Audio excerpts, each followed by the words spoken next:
Hi guys, welcome. My name is Shigar, and today we're gonna talking about who is Edmund Spenser. Edmund Spenser was born in London, England in 1552 and died in January 13, 1599. He was an English poet best known for the Quenee, for the Faerie Quenee in 1590. Spenser was a scholarship student in the Pembroke Hall, now Pembroke College, at the University of Cambridge in 1569, where he translated sonnets by Petrarch and Jubilee and graduated in 1573.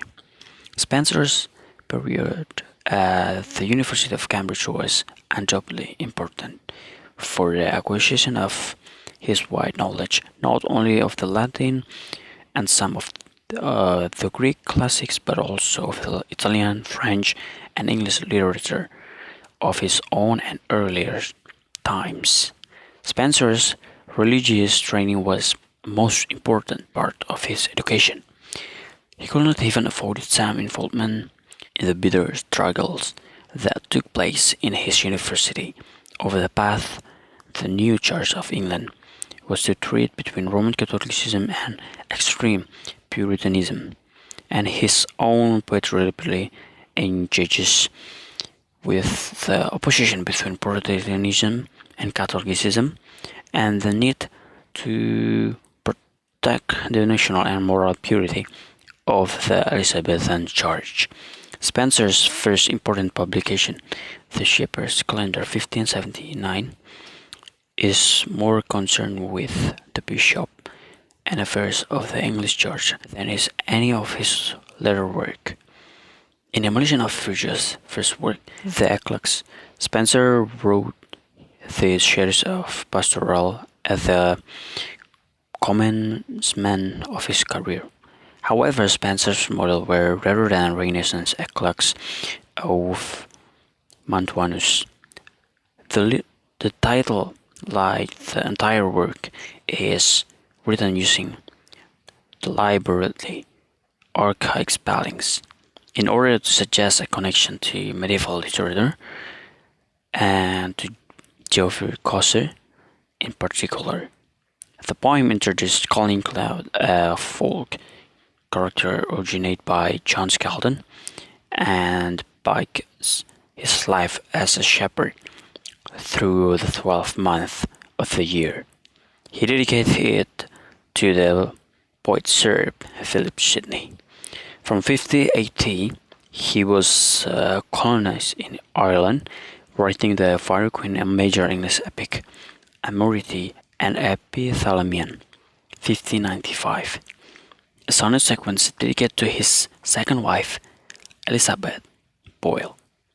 The first three books of the Faerie Quenee in 1590, and the second set of three books were published in 1596. Spenser originally indicated that he intended the poem to consist of 12 books, so the version of the poem we have today is incomplete. Despite this, it remains one of the longest poems in the English language.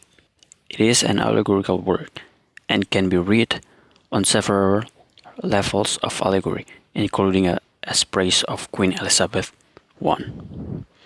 Spenser used a distinctive verse form called the Spenserian stanza in several works, including the Faerie Quenee.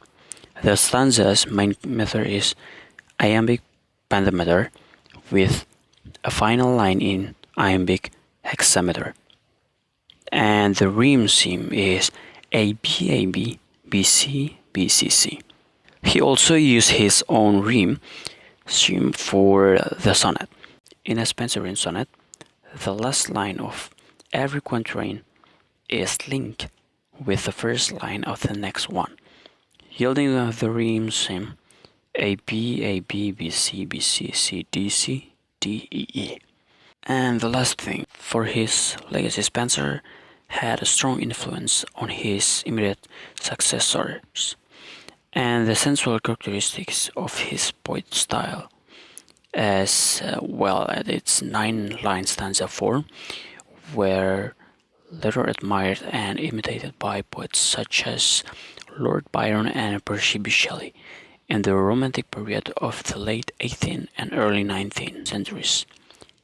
He is widely studied today as one of the main progenitors of the English literary Renaissance and as a master who embodied in poetic myth a vision of Faerie's life in a Christian universe. Thank you guys for watching this video. I hope you can understand, you can know who is Edmund Spenser, and then see you guys in another video.